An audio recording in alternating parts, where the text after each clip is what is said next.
நீஞ்சல்மடுவு கால்வாயை அகலப்படுத்தி சீரமைக்க வேண்டும் என அதன் மூலம் பயனடைந்து வருவோர் கோரிக்கை விடுத்துள்ளனர். அவ்வாறு செய்தால் நீரோட்டம் பாதிக்கப்படும் என்று பொதுப்பணித்துறையினர் கூறுகிறார்கள்.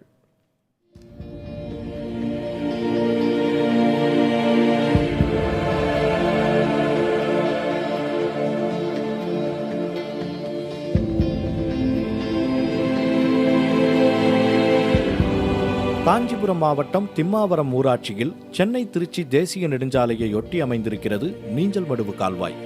இதில் தண்ணீரை தேக்கி வைத்து 15க்கும் மேற்பட்ட ஊராட்சிகளில் உள்ள கிராமங்களுக்கு பாசனத்திற்காக திறக்கப்படுகிறது.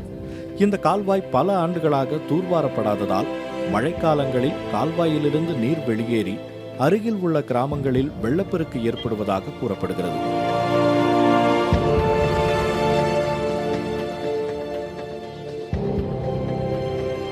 போன முறை மழை வெள்ளத்துலேயே எங்களோட பொருள் உடைமை எல்லாத்தையுமே நாங்கள் இழந்துட்டோங்க. ரொம்ப கஷ்டப்பட்டு எல்லாமே போயிடுச்சு எங்களுக்கு. இன்னும் நாங்கள் பழைய சகஜ நிலைமைக்கு திரும்பலை. எந்த ஒரு இதுவுமே பண்ண முடியல எங்களால். அடுத்த மழை வெள்ளம் வந்துடுச்சு. அதுக்குள்ளே என்ன பண்ணுறதுன்னு ஒன்றும் புரியல. ராத்திரி தூக்கத்துலேயும் பசங்க முதலாந்து எல்லாரும் பயப்படுறாங்க. நீ நைட் வெள்ளம் வந்துருமா எழுந்து உட்காந்து கேட்குறாங்க. அந்த பயத்திலேயே இருக்கிறாங்க பசங்க ஃபுல்லாக. வெவ்வேறு ஏரிகளிலிருந்து வரும் நீர் நீஞ்சல்மடுவு கால்வாய் வழியாகத்தான் செல்வதாகவும் இதன் மூலம் பல கிராம விவசாயிகள் பயன்பெறுவதாகவும் அப்பகுதி மக்கள் கூறுகிறார்கள். ஆகவே கால்வாயை அகலப்படுத்த வேண்டியது அவசியம் என்பதும் அவர்களது கோரிக்கையாகும். இந்த மடுவில் பார்த்தீங்கன்னா ஒரு 21 ஏரியுடைய தண்ணி வரத்து இந்த பக்கம் தான் போகிறதா எங்களுக்கு தகவல் உரிமை சட்டத்தில் சொல்லியிருக்கிறாங்க. ஆனால் அதுக்கு உண்டான அந்த கால்வாய் அகலப்படுத்தவோ ஆழப்படுத்தவோ இல்லைங்க. இது கிட்டத்தட்ட ஒரு 25 வருஷத்துக்கு மேலே இதே மாதிரி தாங்க இருந்துகிட்ருக்கு.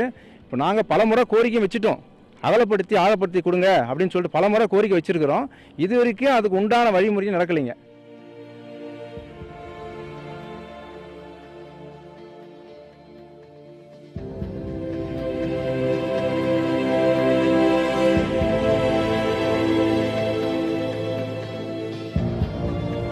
இது தொடர்பாக பொதுப்பணித்துறையினரை புதிய தலைமுறை தொடர்பு கொண்டு வினவியது.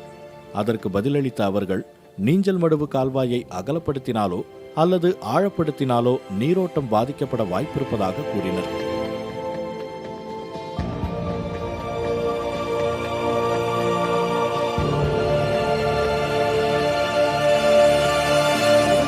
காஞ்சிபுரம் மாவட்ட பொதுப்பணித்துறை செயற்பொறியாளர் முத்தையா அவர்களை நாம் தொடர்பு கொண்டு கேட்டதற்கு நிர்ணயிக்கப்பட்டிருக்கக்கூடிய அளவை தாண்டிய உடனே அணையிலிருந்து நீரை வெளியேற்றப்படும் என தெரிவித்திருக்கிறார். மேலும் 22 ஏரியிலிருந்து வரக்கூடிய நீர்வரத்து கால்வாயை ஆழப்படுத்தினால் வரக்கூடிய தண்ணீர் அனைத்தும் தேங்கி நின்று அதனால் இந்த பகுதியில் இருக்கக்கூடிய மக்களுக்கு ஏதேனும் தொற்றுநோய் ஏற்பட வாய்ப்பு இருப்பதால் இதனை அகலப்படுத்தவோ ஆழப்படுத்தவோ முடியாது என தெரிவித்திருக்கிறார்.